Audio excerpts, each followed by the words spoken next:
Hi, welcome to the Saint Leon Ghevondyants Armenian Cathedral. I want to welcome you to this beautiful structure that's here in Burbank, California. But actually what I want to do is welcome you to the Armenian Church. What you're seeing here is this beautiful cathedral built 11 years ago in the year 2010. But actually what you're seeing here is something built from the time of Christ. Yes, you are in the Armenian Apostolic Church. Apostolic because we trace our origins all the way to Jesus Christ himself. And what you're seeing here is the latest addition, so to speak, of this beautiful tradition called the Armenian Orthodox tradition. Armenian Orthodoxy at its best in the Armenian Church. So in the next few minutes, hey, feel free. Use your mouse. Look around. If you've got headsets on, look around. You're going to see a beautiful cathedral that brings together the ancient and the modern in one simple setting. So I'm glad to be here with you today, and I'm going to take advantage of this opportunity and share with you some insights, some stories about this beautiful cathedral and about the faith that you are witnessing. You see, one of the poets named Ghevondyants Armenian said the Armenian Church has a secret path to heaven. And when you come into an Armenian church, you really feel that. It's all-inclusive. It is holistic. It's not just about seeing the visuals. It's about smelling the aroma of the incense. It's about hearing the beautiful hymns that are played out. It's about feeling. It's about touching. It's about tasting. It's all-inclusive. And so when you're here today in this Armenian church, you're feeling the past, and you're connected to today. The Armenian Church dates back, as I said, to the time of Christ. And since that time, there have been saints that have come along, people that have come along. You know, saints are always misunderstood. Saints are basically people just like us. You know, when we think about Christ, you think, wow, there's the divinity. I could never be like him. But when you think about a saint, you think, hey, there goes a guy just like me, who has the same problems, the same issues, but he was able to rise from his humanity and be connected to something beyond himself. One such saint was the Saint Leon Ghevondyants.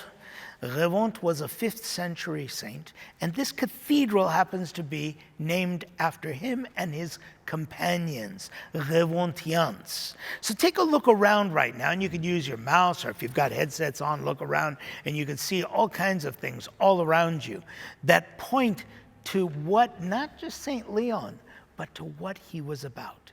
And what you notice right away is the image of Christ everywhere. Inside every Armenian church, you could look around, you will see 16 points. I'm going to go and point to one of those points. If you'll join me, come with me, and you'll see on the side over here, right on this wall, there's a couple of these cross stones, which we call khachkars. And likewise, if you follow me on the other side, you will see a few more. There's actually 16 of them that go all around the church. Now 16, each one of them is dedicated in the name of one of the apostles of Christ. You say, wait a minute, I read that there's only 12. No, hold on. Let's figure. There's 12 apostles, disciples who became apostles. The word apostles mean one who is sent. On top of the 12, we also have St. Paul, who wasn't part of the original 12. So there's your 13th one. We have the 2 evangelists that aren't apostles, namely St. Luke and St. Mark. And we have the 16th one, St. Gregory the Illuminator, the special apostle who came and illuminated Armenia the second time in the 3rd century. Now, these are all technicalities, but St. Leon was the one who was a companion to St. Vartan. St. Vartan, you know, like in the 5th century, decided to say, You can't take this faith away from us. It's part and parcel. In fact, he likened it to a shirt. He says, what do you think my faith is? Like a shirt that I could just pull it off and it comes off? No, my faith is inside my being, is every part of me. And Ghevont was his right-hand priest. Ghevont was a priest. Ghevont Yeretz. Yeretz means priest. So you've got Ghevont, who this cathedral is named after. And I mention this because this is the center of the Western Diocese. Now, the Western Diocese encompasses Western United States and Mexico. All of the states and all of the Armenian populations, Armenian Orthodox populations in these areas. Now, interestingly enough, on the East Coast, there is a cathedral that was consecrated in 1968. Some 50 years before this one was consecrated. And that was consecrated in the name of Saint Vartan.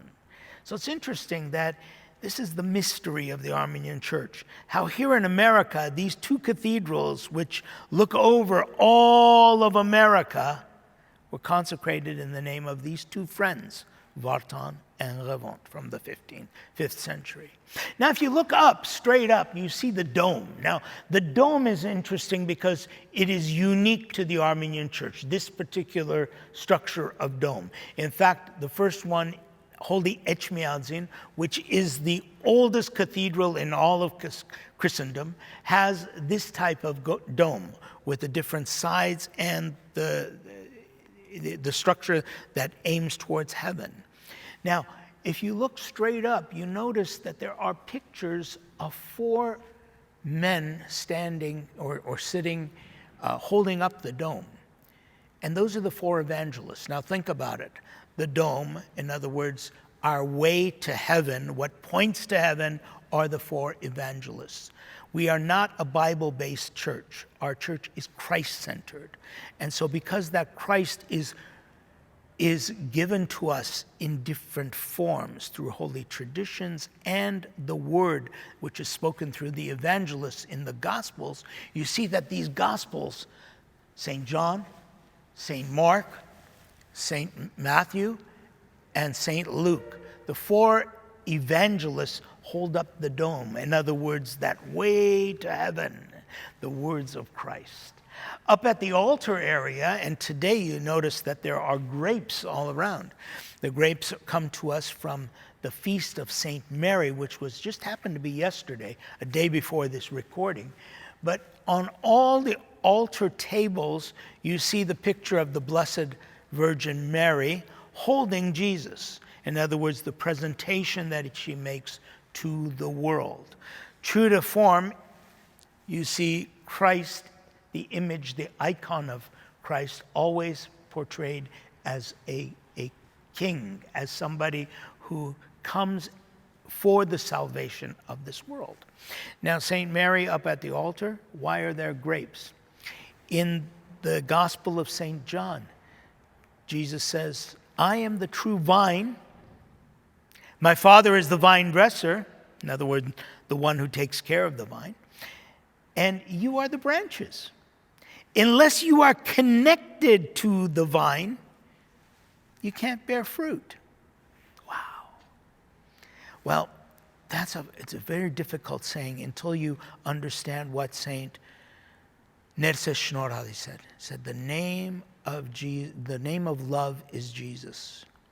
Think about this for a moment, what Jesus is saying. Unless you are connected to love, unless you are connected and part of that love experience, you can't produce anything. Everything you produce is going to be for nothing. The true product of life is a reflection of the love that you have. That's how simple it is. And so we bless grapes to remind us of this simplicity, because Jesus spoke in very simple language, in language that people all understood. We all understand. A grape is succulent, it's nice, it smells really good. But if it's not connected, what does it turn into? Raisins. They're dried up, shriveled up. Oh, look how nice the grapes are. And that's the invitation we have from Christ, to make a productive life, to make a life that is a reflection of the love that we have in our hearts, by connecting us always, always to that vine. And so in our church, we use a lot of symbols. And so as you look around, again, take your mouse and scroll it around, you will notice many, many different symbols, including candles. Now, candles, some people think it's like from some ancient time of fire worshiping. No. It's just a simple symbol to remind us that in darkness, you can't see things, but when you turn on the lights or turn on the candles, you can see clearly. And that's what life with God is, to be able to see clearly, to see the things that you can't see otherwise, that are so dark. And you think about the darkness that we have in our lives. Think about it. Light a candle. It's a symbol of lighting Christ, lighting God in our lives. So that divine flows within us, and now our eyes are opened. It's very much like these glasses. Things look very fuzzy and blurry until you put them on, and then you see clearly. And this is that opportunity that God gives us every single day. You say, well, look at all this church. It's so beautiful and everything. Can't we find God outside? Yes. God is within you and without you. God is all around. You can't contain God, but inside of a church, we have opportunities for ourselves to focus in on what is nice. So I want you to take a moment right now. If you haven't done it already, or if you've been doing it, take some time, because we have this beautiful new technology to bring you this church in 360. In other words, take some time. If you're wearing your headset, you can look all around you. If you are on a computer screen or on your phone, take some time to move around. Move your mouse, move the screen, and you can see all the areas. And this is part of this production, which we call apostle. In other words, apostolic evangelism for an electronic universe. And you happen to be in that universe right now. So I'm going to give you a few minutes right now to just explore as you wish. And God bless you. I hope you'll join us for our future broadcasts.